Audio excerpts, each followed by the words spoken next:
corruption allegations over her financial ties to her aunt and ousted Bangladesh Prime Minister Sheikh Hasina. Khaleda Zia's BNP demands Bangladesh hold general elections by the middle of 2025. Rejects Muhammad Yunus' proposal to delay polls until the end of this year or even push it to next year. India makes huge leap towards Atmanirbhar Bharat. Prime Minister Modi commissions 3 Navy frontline platforms.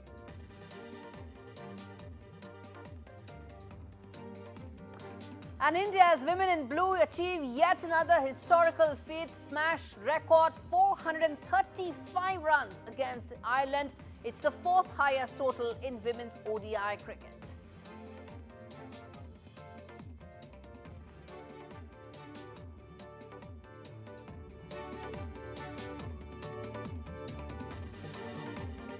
All right, our top story this evening is Singaporean president who is in India this week. It's marking a significant milestone in the 60th year of diplomatic ties between the two sides. He's met Foreign Minister S. Jaishankar with discussions to focus on India-Singapore relations, which particularly include focus on non-traditional areas of cooperation like energy, industrial parks, semiconductors likely to be a major focus area, skills being another key priority.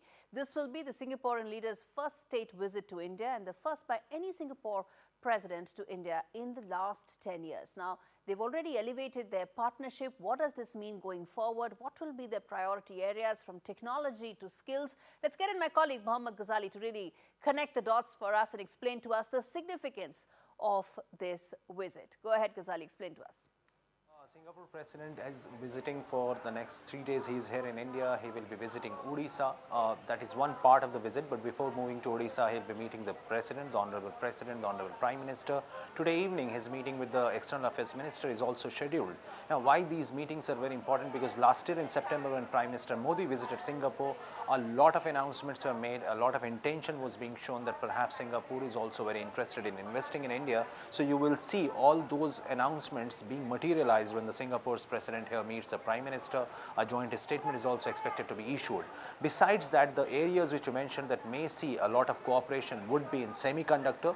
Also, India and Singapore are jointly holding and sort of skills development centers in India. One is running in Odisha, the others are running in 6 different states. So the Singapore president will also visit those centers to see the progress and how they are operating. Besides that, the digital payment initiative, which India or which is working in Singapore, has been inspired by India. So besides defense, energy and other sectors, semiconductor will be one area which will be under focus, because Prime Minister spoke that how Singapore will be the anchor of this entire semiconductor industry to officiate in India. So for that, Singapore's support will be needed.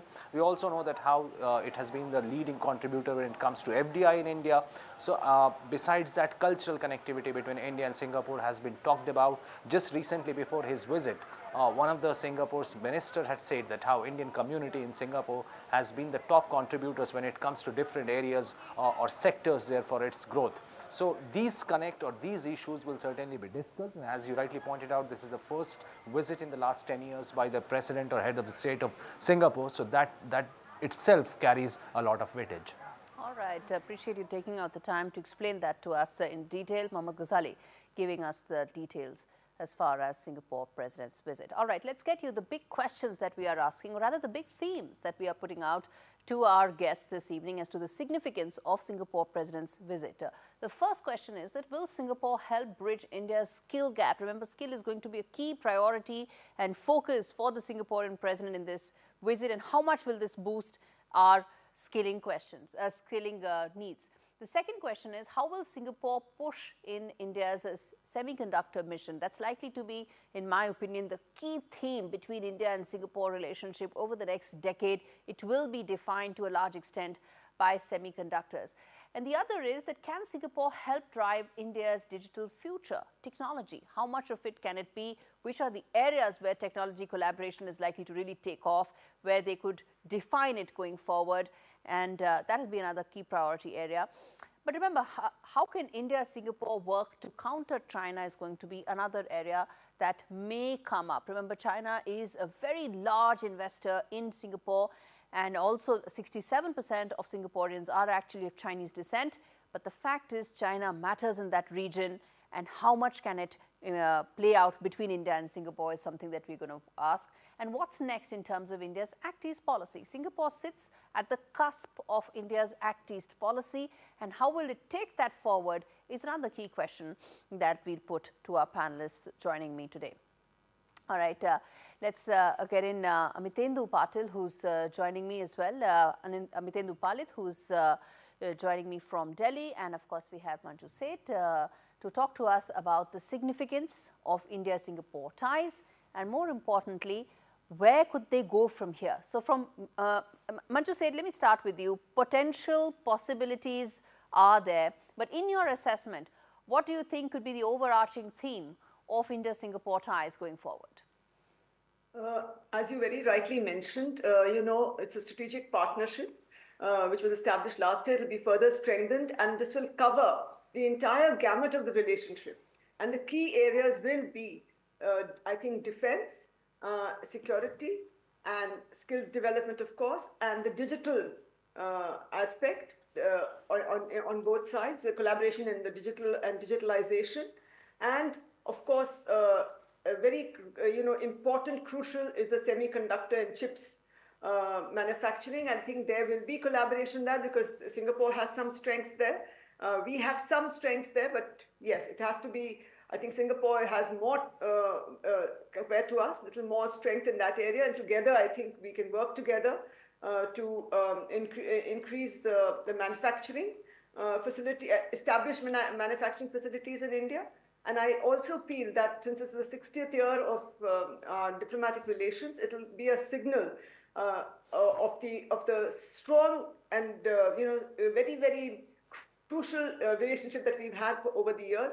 Our Act East, Singapore is a very important element, important player in our Act East policy. And again, sizable diaspora there. Okay. Hold your thought there, sir. Hold your thought there, ma'am. I want to get in Mr. Palit as well to talk about some of these priorities. Let's take them one by one.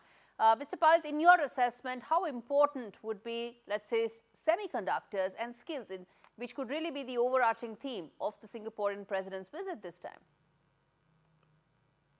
Thank you so much for inviting me onto the show, Gaurie. And in fact, you'd recall that when Prime Minister Modi was in Singapore around 4 months ago, and the comprehensive strategic partnership that was worked out at that point in time, it mentioned 4 themes, and you have brought up all the 4 themes out here, out of which semiconductor and skills are sizably important in terms of their immediate requirements and the way they have been progressing. I think with respect to semiconductors, there's a very interesting realization which has come across most countries of the world, that there's no country in the world which can claim to have complete proficiency in semiconductor supply chains. So when it comes to the chips, whether they are the legacy chips, which are of a somewhat older generation, or the advanced chips, nobody actually owns the majority of production, and to that extent can command a strategic influence by claiming to own the chips.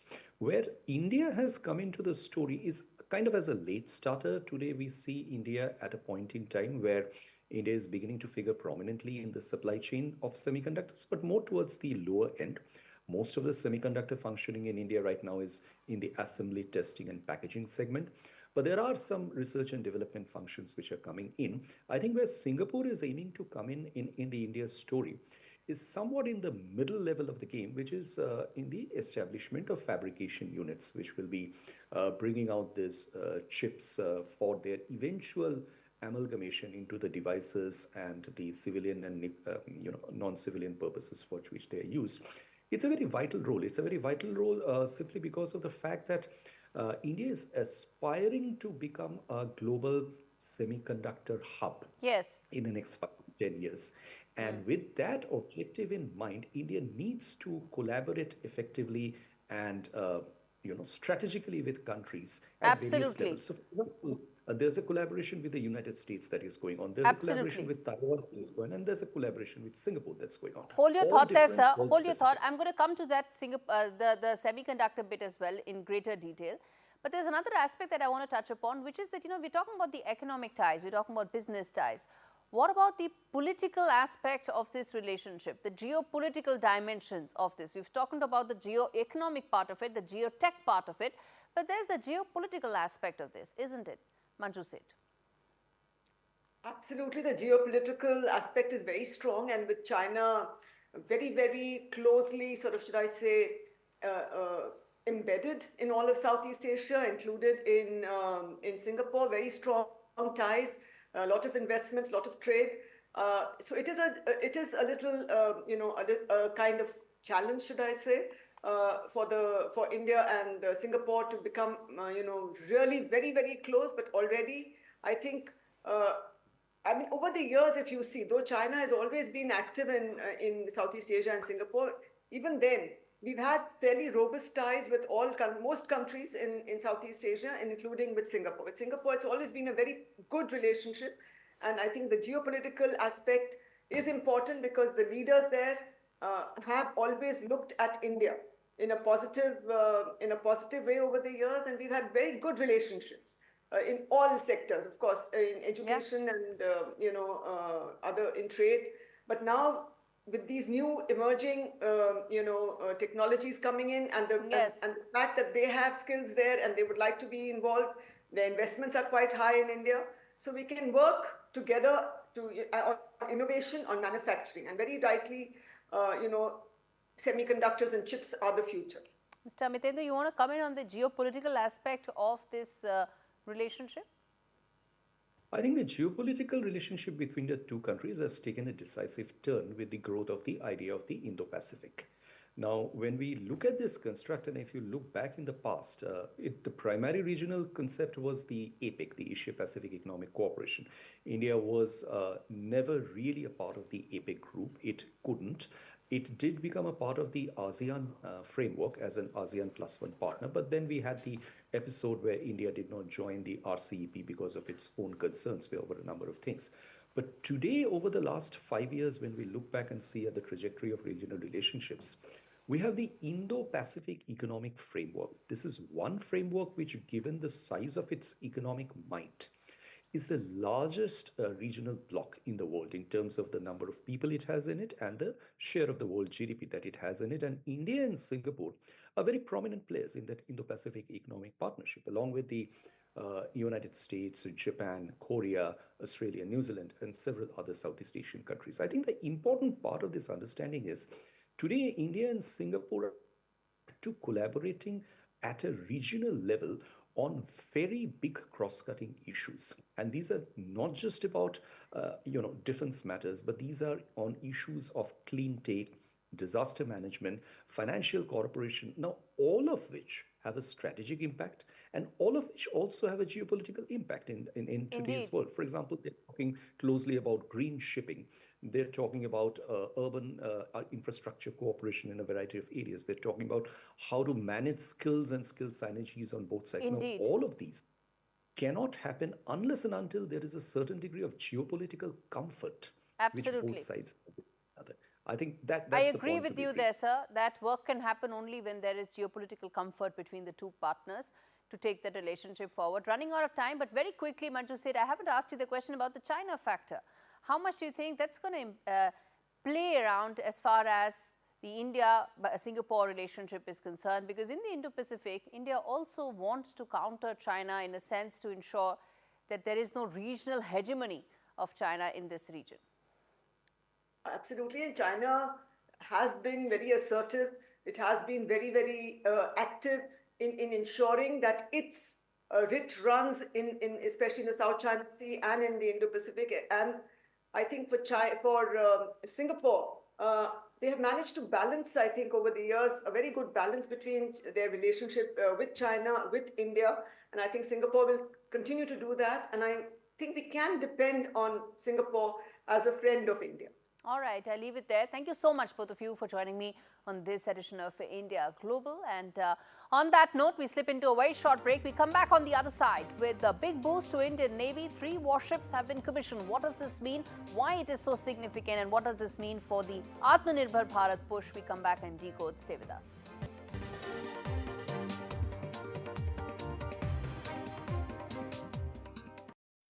No child should suffer the torture of trachoma, but so many are in pain right now. Nananga's lashes have turned inwards. They rip and tear away at his eyes. Pamelo's sight could be gone forever. He's just 3 years old. Kofanga screams for his mother. His eyes are so infected that he can't even see her. For so many children in the world's poorest countries, trachoma is torture. It's a painful infection often spread by flies, and it's destroying children's eyesight. But it could be stopped if you help today. By calling 0800 021 3925 and giving £2 a month to Sightsavers, you can help make sure children get the treatment they desperately need. You'll help us bring them the medicines and the care that can treat infections. And that means you'll be helping to save children from the torture of trachoma and a life of blindness. Please help us reach them. Call 0800 021 3925, text C7 to 82727, or go online and give just £2 a month now. Because we need you to help save the sight of children like Nananga. We need you to help save them from the torture of trachoma. I'm starting to notice a trend in your stories and the way you talk about yourself. You expect to disappoint people, and then when you do a good job, like at work today, you don't let yourself enjoy it or accept any praise. You've come so far. Maybe it's time to start giving yourself some of the credit.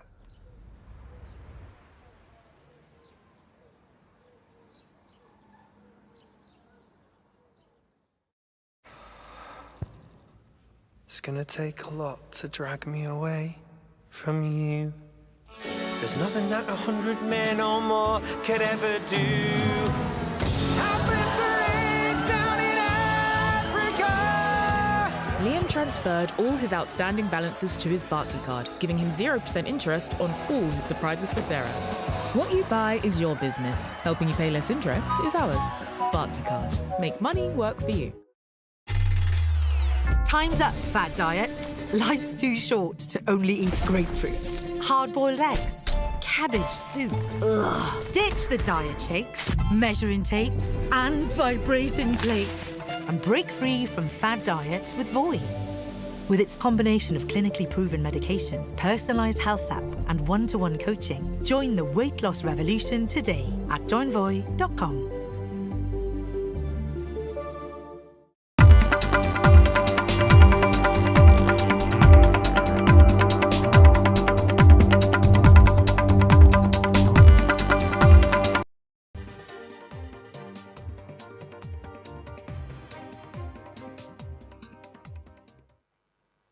Welcome back. This is India Global. We now turn our attention to the other big story we are tracking.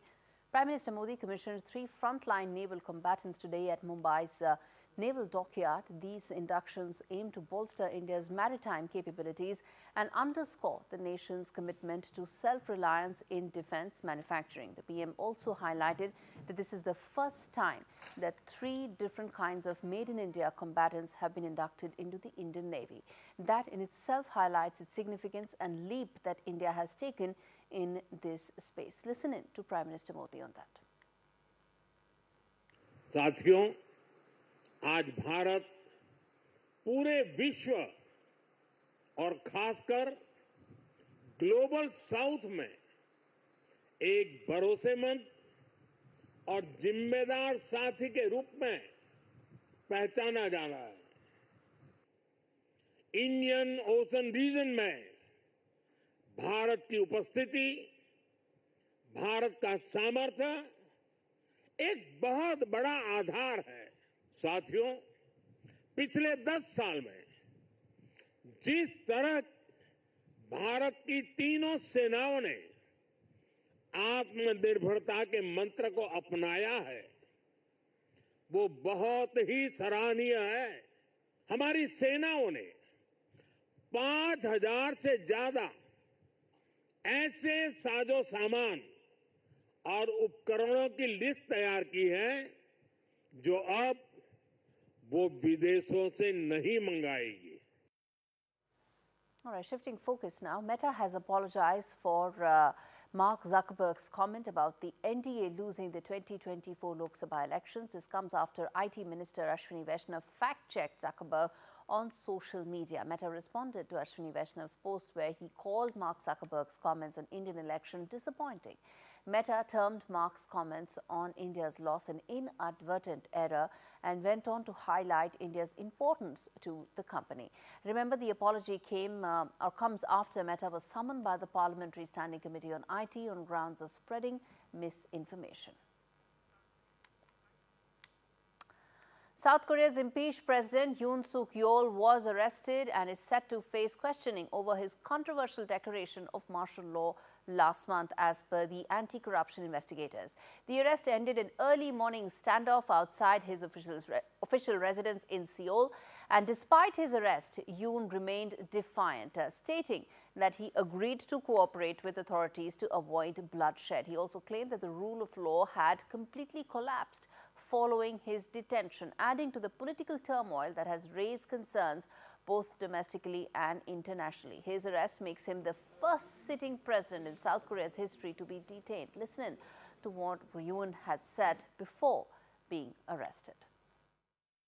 저는 오늘 이들이 경호 보안 구역을 소방 장비를 동원해서 침입해 들어오는 것을 보고 불미스러운 유혈 사태를 막기 위해서 일단 불법 수사이긴 하지만 공수처 출석에 응하기로 했습니다. 그러나 제가 이 공수처의 수사를 인정하는 것은 아닙니다. Turning to Sri Lanka, where the Sri Lankan President Anura Kumara Dissanayake held talks with Chinese leader Xi Jinping today, a month after visiting India on his first overseas trip since winning the elections in September last year. While several deals are expected to be signed during the visit, the issues in focus include permitting Chinese research vehicles regarded as spy ships by India. Sri Lanka's debt commitments to China, stated to be Colombo's largest creditor, and expansion of the investments under BRI are also likely to feature prominently. In New Delhi last month, Dissanayake met Prime Minister Modi and said he would not allow Sri Lanka to be used in a manner that is detrimental to the interests of India. Indian women set a new benchmark in one-day international cricket by recording their highest ever total in the format, barred by centuries from Pratika Rawal as well as skipper Smriti Mandhana. India crossed the 370-run mark in the 42nd over of the third ODI against Ireland in Rajkot, rewriting their previous record. India posted a mammoth 435 for 5 in their allotted 50 overs, surpassing all previous team totals by both Indian men and women's team in ODIs. This monumental feat overshadowed the Indian men's highest score of 418 for 5 that they achieved against the West Indies in Indore in 2011.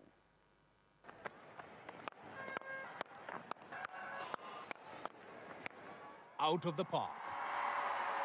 Just add one more to that list. And into the record books. But that's how she bats. Indian women's cricket team creating history. 6 to end the over. Scoring their highest ever ODI total against Ireland. The team smashed 435 runs for 5 wickets in 50 overs, breaking their previous record, which they created just a few days ago. 400 comes up for the first time for Indian WODIs. And entering the 400-run club in women's ODIs. India finished at 435 for 5. Smriti Mandhana led the charge, hitting the fastest women's ODI 100 by an Indian.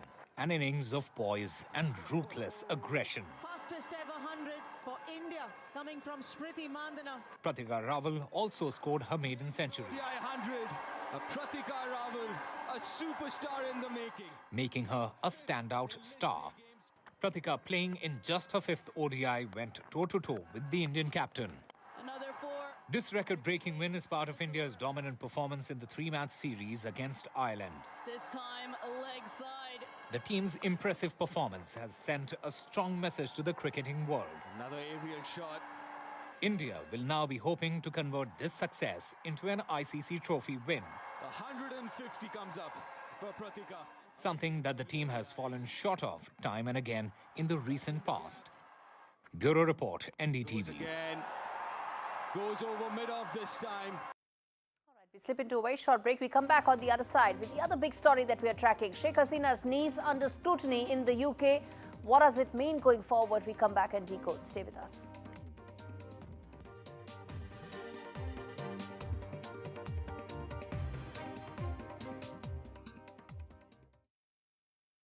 Have you ever considered what might happen if you didn't feel that way about yourself? You know, your worth doesn't depend on what they think of you.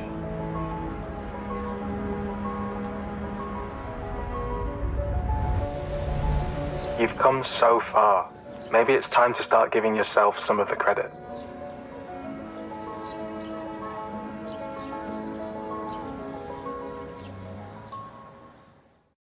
I urgently need to ask for your help on behalf of animals at risk right now.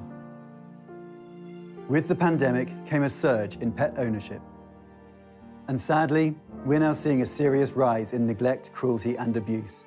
Our services are being stretched to the limit. To make matters worse, our costs are soaring too. But we refuse to let animals suffer. So please, act now to help rescue the growing number of animals who've never needed us more.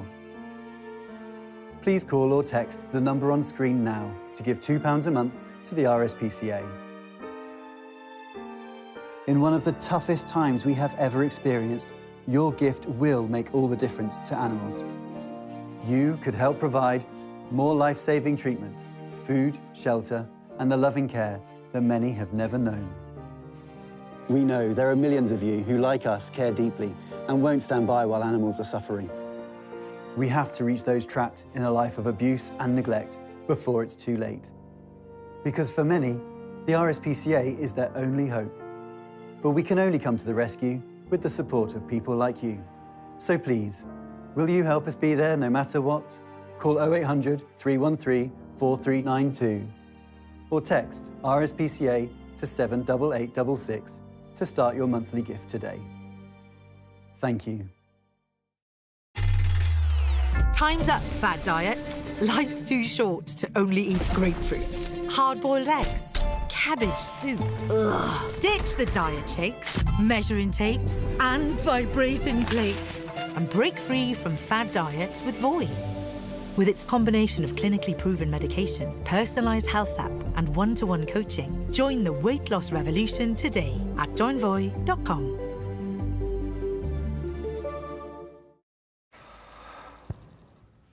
It's gonna take a lot to drag me away from you.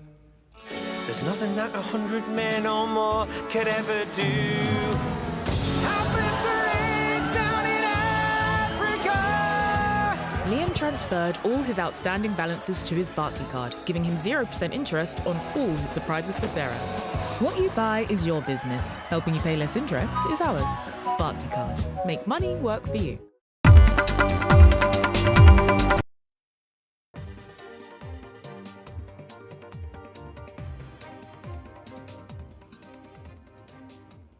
Welcome back. You're watching India Global. We now turn our attention to the other big story that we are tracking.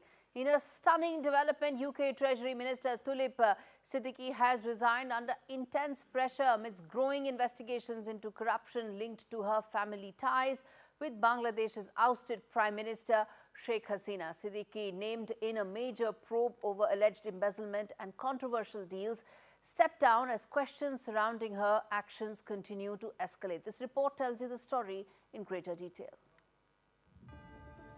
In a dramatic turn of events, UK Treasury Minister Tulip Siddiq has resigned amid growing pressure over a series of corruption investigations linked to her family's ties with Bangladesh's ousted Prime Minister Sheikh Hasina.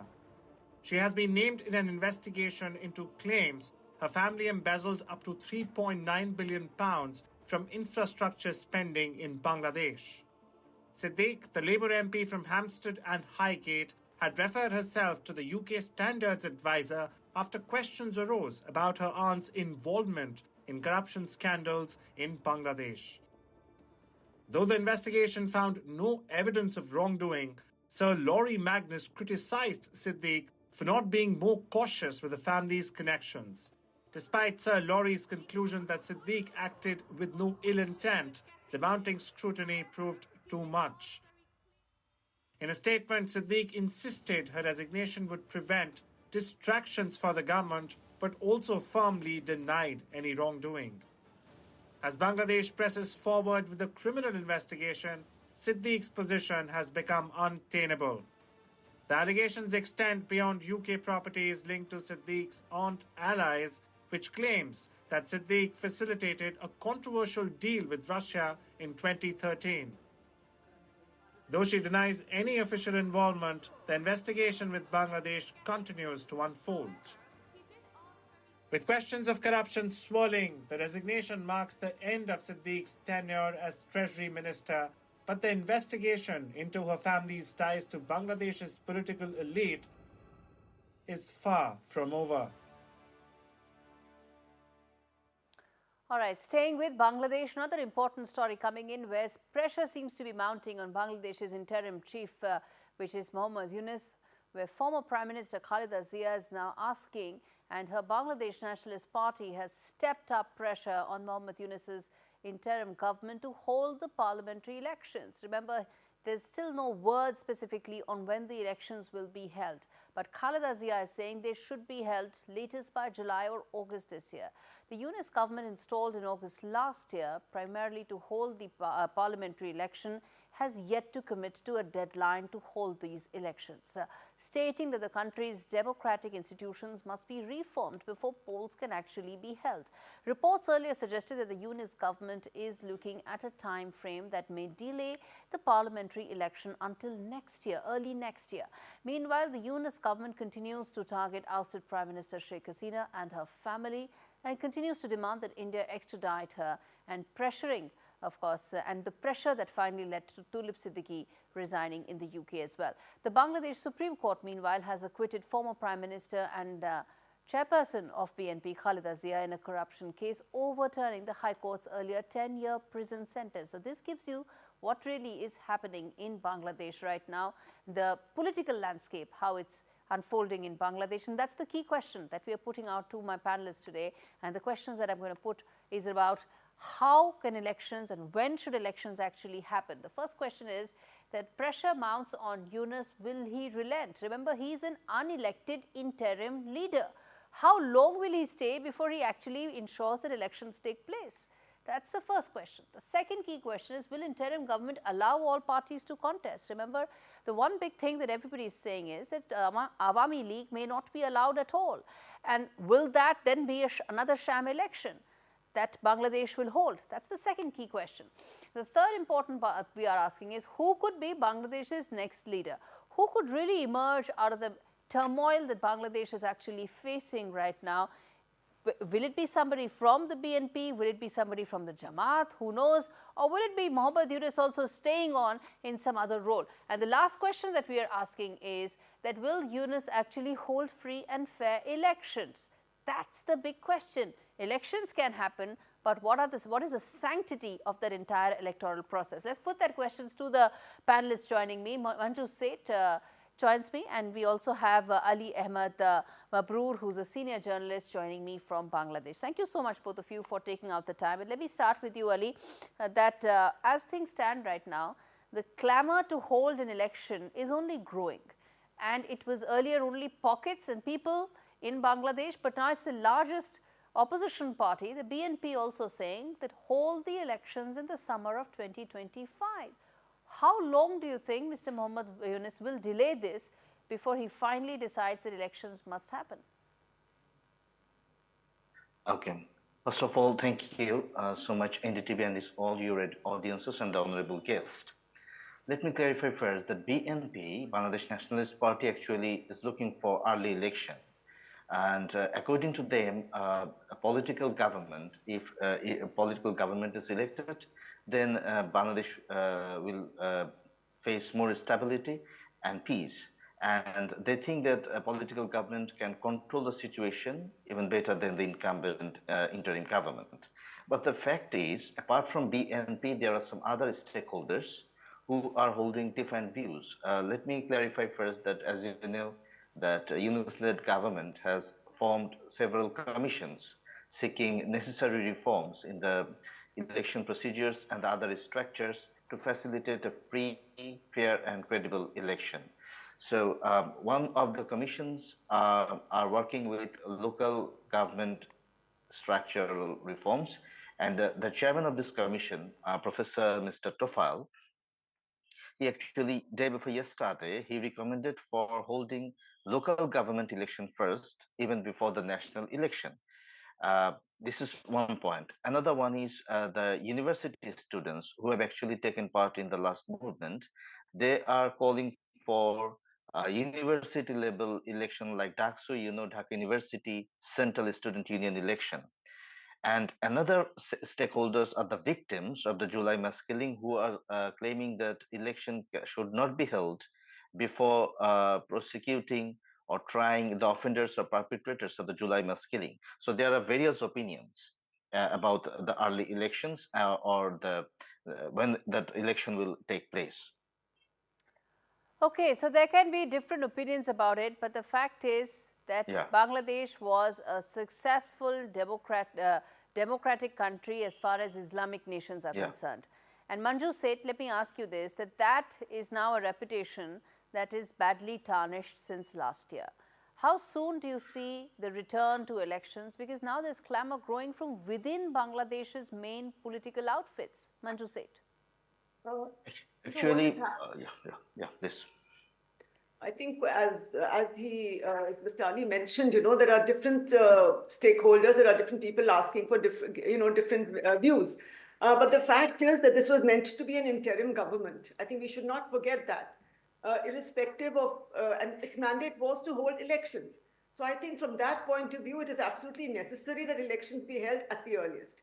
The reforms will continue, and I feel, as the BNP has said, that elections, once elections are held, the new government will be in a position, the elected government will be in a better position to go ahead with the reforms and to enforce those reforms, and to have the tax reforms, etc., are being criticized, etc., and to do the right thing for the people of Bangladesh and for the country.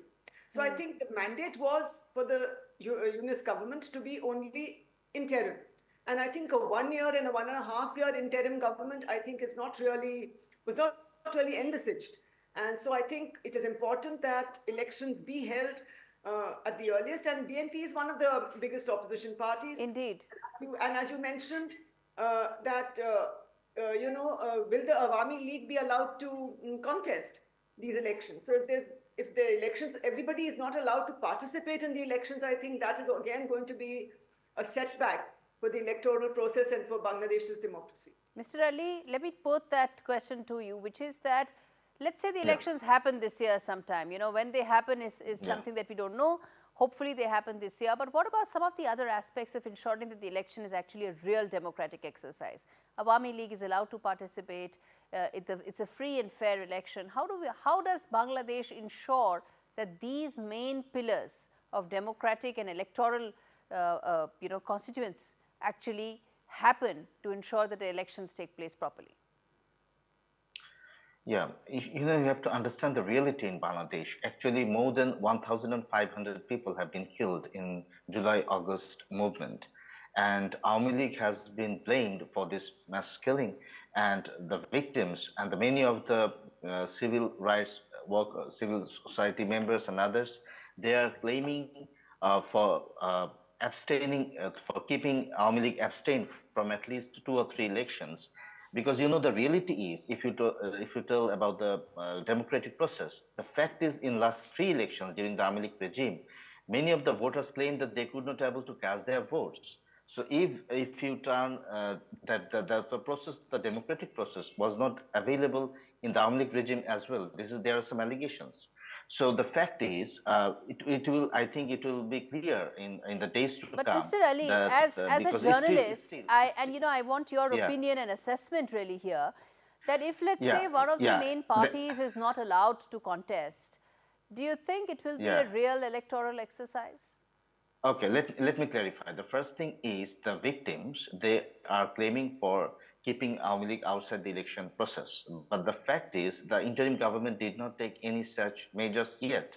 And I think that what I'm observing, that many of the some of the observers, they think that a party like Awami League should not be banned and it should not be done in that way.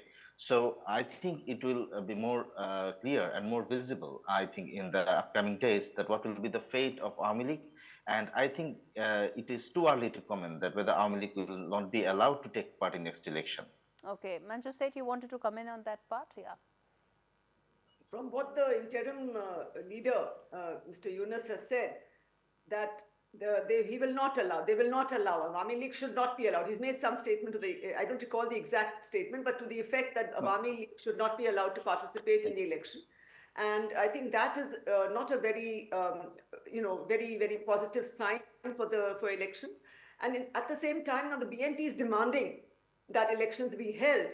Now, if you look at Bangladesh, these are the two main parties. Of course, there are others. There are Jatiya Party, and there are many other smaller parties. But the two major parties are the Awami League and the BNP. Now, since the Awami League has sort of been put out of the reckoning, almost, the BNP is the main party, and they want elections to be held early, because they want the democratic process to be restarted, to be established in Bangladesh.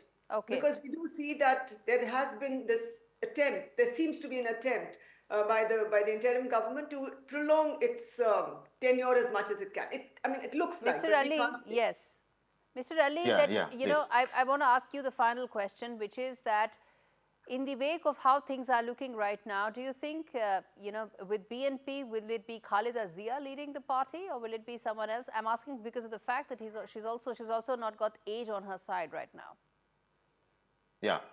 First of all, let me add one point to my previous guest. That is, whatever Mr. Yunus have said, we didn't get any official statement from the interim government about keeping Awami League outside the election process so far, number one. Number two is the mainstream political party, including BNP, they haven't said anything about banning Awami League or keeping Awami League outside the election process.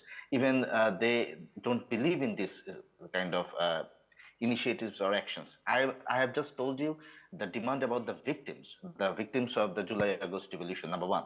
Number two, about who will lead the country, I think that is another issue which will be more, I think, obvious or more clear in the upcoming days, because, Begum Zia is also an aged lady, and she is not, I think, physically fit properly to lead the nation. Okay. So BNP may have Hassan, who is discharging his duties as the acting chairperson of BNP. Even he may be a choice, or anyone else, if it is BNP. Or it may happen that, the agitating students, they have also formed a new party. Yes. And they are trying to gather some more people. And I think if they can bring more people into their confidence, then they can be another option. All right, let's leave it there. Thank you so much, both of you, for joining me on Thank you so much. a very important issue. And viewers, as we wrap up this discussion, let me also now talk about the bottom line of what's really happening in Bangladesh. The bottom line, viewers, is that as far as Bangladesh is concerned, it was one of the few, probably the only Islamic country to have a successful, thriving and continuous democracy. But that doesn't exist anymore. The interim government of Muhammad Yunus had one single agenda, which is to hold elections. But what it looks like is that the unelected tenure of Muhammad Yunus is being extended to postpone the elections as much as it can. Even as we wait for the election schedule to be finalized, for the electoral schedule to be finalized, there are only two expectations from Bangladesh. One, it should be free and fair. All parties should be allowed to contest. And secondly, it should be in a time-bound manner. Bangladesh must return to democracy and Muhammad Yunus must demit office. He is an unelected leader for a short period of time. This is the least he can do for his country. All right, we slip into a very short break with more news and stories on the other side. Stay with us.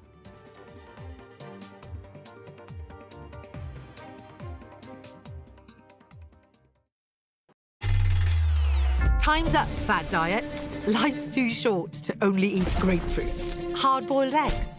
Cabbage soup. Ugh. Ditch the diet shakes, measuring tapes, and vibrating plates. And break free from fad diets with Voi. With its combination of clinically proven medication, personalised health app, and one-to-one coaching, join the weight loss revolution today at joinvoi.com. Our first year as a family flew by. And now, I want to make sure he'll be financially protected for all his birthdays to come. That's why I'm calling Smart Insurance. Hi, how can I help? Hi, I'd like a quick quote for family life insurance. OK, you can choose a benefit amount up to £750,000 depending on your age. That's great. If you're a UK resident aged 18 to 64, you can apply with just a few health and lifestyle questions. For £250,000 of cover, the price starts at just £14.77 a month. That's less than I thought. And could help my wife pay off the mortgage. And with our Smart Family Guarantee, you'll have peace of mind.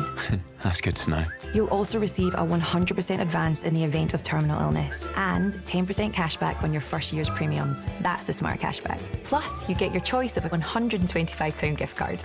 Protect the life you've built the smart way. To get a free quote today, call our specialist UK team on 0808 141 5855 or visit smartinsurance.co.uk.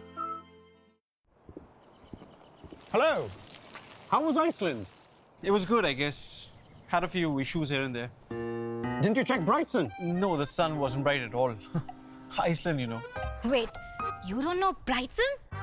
They must have missed out on some seamless visa assistance. Plus extra baggage allowance and 24/7 customer support. I mean, there's a reason they're rated excellent on Trustpilot. Brighton Travel, making travel brighter. Now I'm retired, I can spend more time with my grandson. I'm proud of him and want to help any way I can. Which reminds me. Welcome to British Seniors, the UK's #1 rated provider of over 50s life insurance. Hi, I'd like a quick quote. No problem. We're proud to offer our seniors lifetime guarantee. With 100% of claims having been paid, we guarantee your premiums will never go up and that you'll speak to one of our specialists in the UK. Well, that's good to know. UK residents aged 50 to 80 are guaranteed to be accepted. Depending on your age, your loved ones can get a cash payout up to £10,000. And that money can help with my funeral costs or even be used as a gift. I'll do it. Plus, when you sign up, you'll receive a £135 gift card and free 24/7 GP advice and health services. Thanks, Mum, for everything. Be proud to protect your loved ones with British Seniors. To get a free quote today, call our UK team on 0800 158 552 or visit britishseniors.co.uk.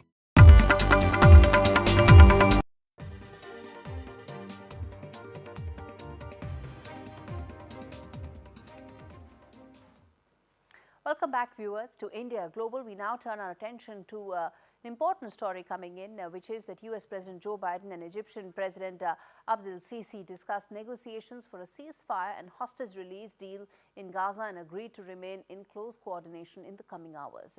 The White House has said this, that the negotiators were trying to, on Tuesday, to clinch agreement on the final details of a ceasefire deal in Gaza after marathon talks took place in Qatar with the involved parties, saying a deal was closer than ever before. Both Egypt and the US are mediators in the talks. The White House said the two leaders also discussed surging humanitarian aid in Gaza, where Israel's military assault in the last 15 months has killed, as per Palestinian authorities, 46,000 Palestinians, while also triggering accusations of a disproportionate response from Israel's side to the 7th of October attacks by Hamas that started this entire chain of reactions. All right, shifting focus now. After over 500,000 quote-unquote TikTok refugees have piled on to the Chinese social media app Red Note just days before a proposed US ban on the popular social media app TikTok. A little-known Chinese app has seen a surge in traffic, and in fact, it is often referred to as China's answer to the Instagram. It has witnessed many US users logging into its platform lately. What is this app all about, and can it really give refuge to millions of US TikTok users? This report tells you that in greater detail. A years-long ruckus over TikTok's fate in the US could finally end this week. with the deadline for a sale or ban of the short-form video app set for Sunday. As the US Supreme Court ponders over the future of TikTok. A growing number of American social media users are migrating to a Chinese app in protest.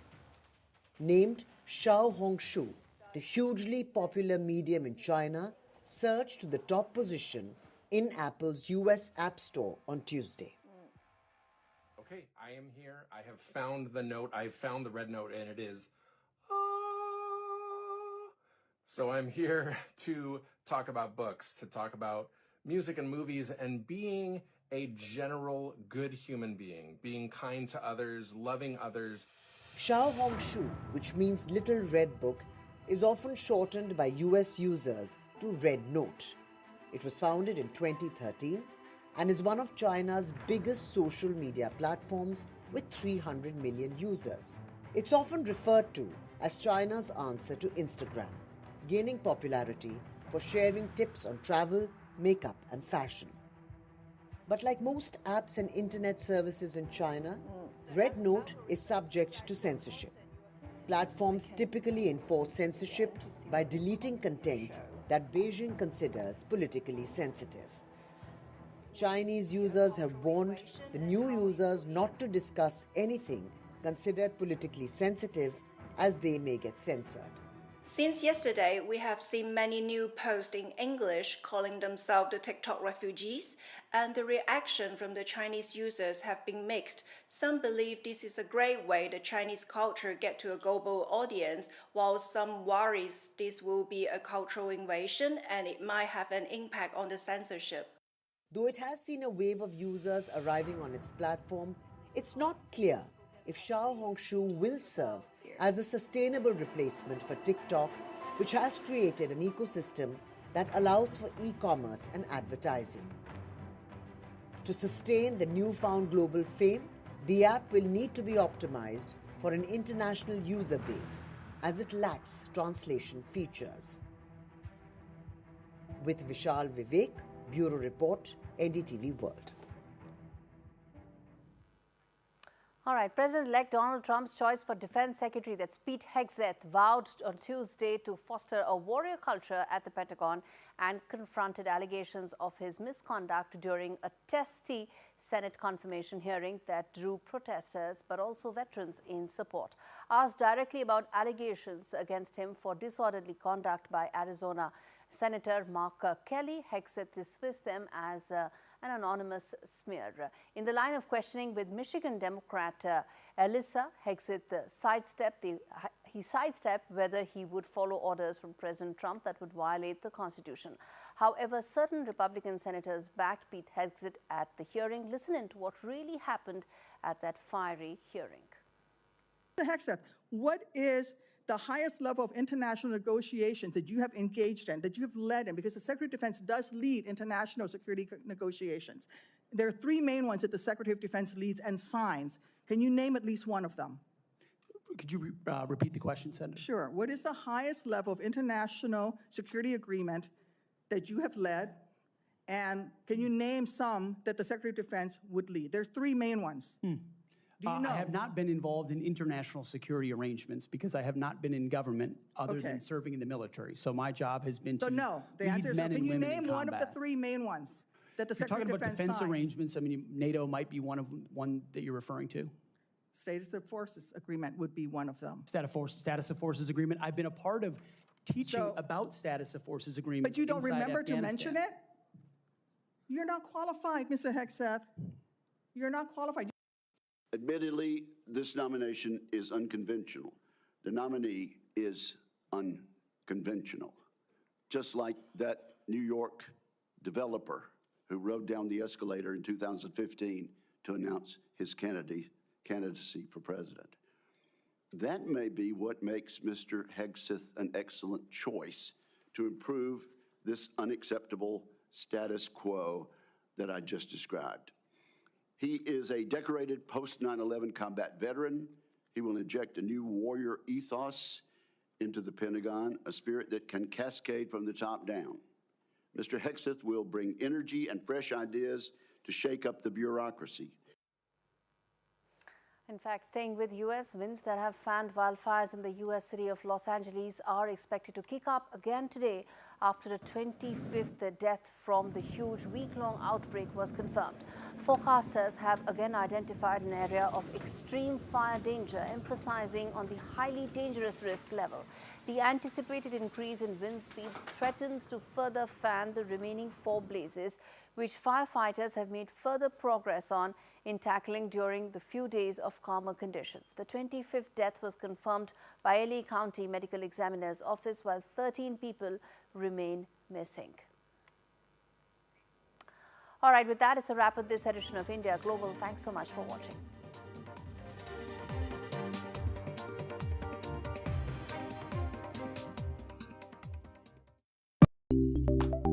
Sticking to your resolutions is hard, but at Tesco Mobile, our deals always keep their word. Get a 60 gig SIM for just £13 a month with Club Card prices, plus £20 worth of Club Card points. Better still, that price is frozen for 2 years. That's a resolution you can rely on. It pays to be connected. Search Tesco Mobile. Every little helps. With retirement round the corner, I want to spend more time with my family, which reminds me. Welcome to British Seniors, the UK's #1 rated provider of over 50s life insurance. We're proud to offer our seniors lifetime guarantee. With 100% of claims having been paid, we guarantee your premiums will never go up and that you'll speak to one of our specialists in the UK. Plus, when you sign up, you'll receive a £135 gift card. Be proud to protect your loved ones with British Seniors. To get a free quote today, call our UK team or visit britishseniors.co.uk. Time's up, fad diets. Life's too short to only eat grapefruit. Hard-boiled eggs. Cabbage soup. Ugh. Ditch the diet shakes, measuring tapes, and vibrating plates. And break free from fad diets with Voi. With its combination of clinically proven medication, personalised health app, and one-to-one coaching, join the weight loss revolution today at joinvoi.com.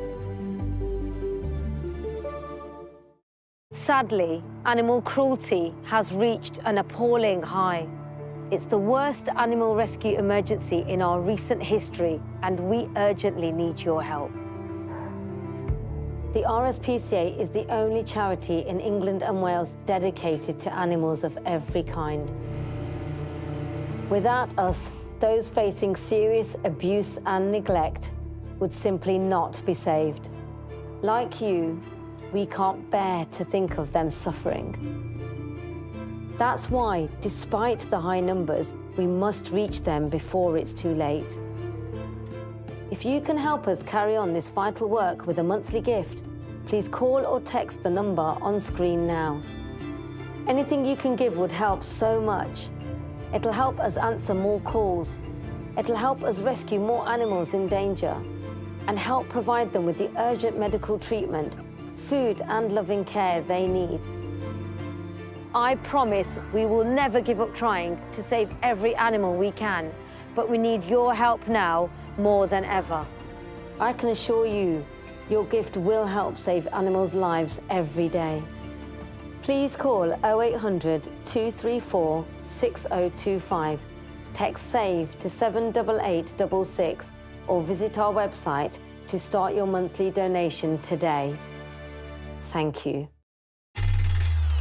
Time's up, fad diets. Life's too short to only eat grapefruit. Hard-boiled eggs. Cabbage soup. Ugh. Ditch the diet shakes, measuring tapes, and vibrating plates. And break free from fad diets with Voi. With its combination of clinically proven medication, personalised health app, and one-to-one coaching, join the weight loss revolution today at joinvoi.com.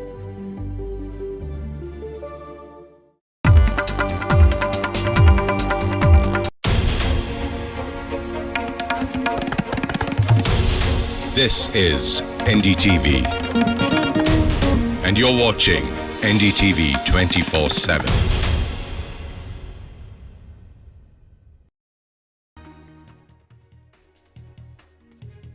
Hello and welcome to the Southern View. I'm Veera Raghav, and lots lined up on the show like always this evening, including a special focus on the Jallikattu in Tamil Nadu. But first, let's take you through the headlines we're tracking this hour. Muda troubles continue for Siddaramaiah. The Karnataka High Court asks the Lokayukta to resume probe into the Muda case against the Chief Minister, asks for a report from the Lokayukta on the 27th of January. BJP hits back at Rahul Gandhi for his remarks that the opposition is fighting the Indian state with institutions in the control of the BJP and the RSS, accuses Rahul of siding with anti-India forces. With the threat of summons from the Parliamentary Standing Committee, media giant Meta apologizes for Zuckerberg's 2024 election comment that the incumbent government had lost, calls it an inadvertent error, quote unquote. No reprieve for KT Ramarao in the Formula E case. The Supreme Court dismissed his petition to quash an FIR, refuses to intervene in the Telangana High Court's orders.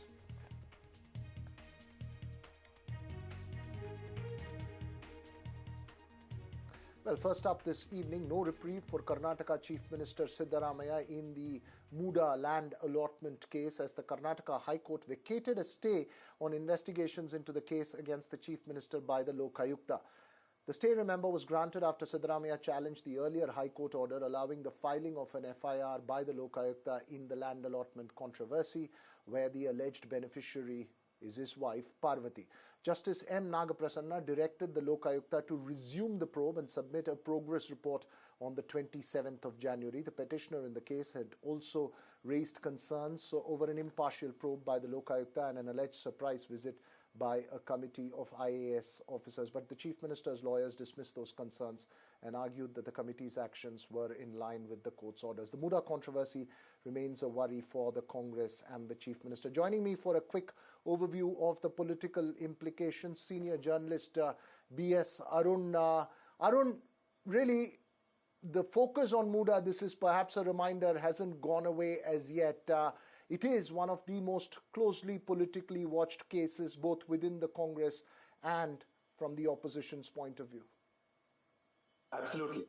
In fact, today's, the court observations, the ruling by the court has sort of deepened the investigation. It's a strong message from the court. It has wider political and legal implications for not just Siddaramaiah, but for the Congress party as well as the state government. This also means that the investigation will be monitored closely by the court, by the High Court, because it has already asked the Lokayukta to submit the report on what has happened so far in its investigation. So this amounts to adding pressure on Siddaramaiah legally and politically, and also this will widen the investigation. This will also bring into sharp focus the conduct of the public servants in the state government, in the Muda.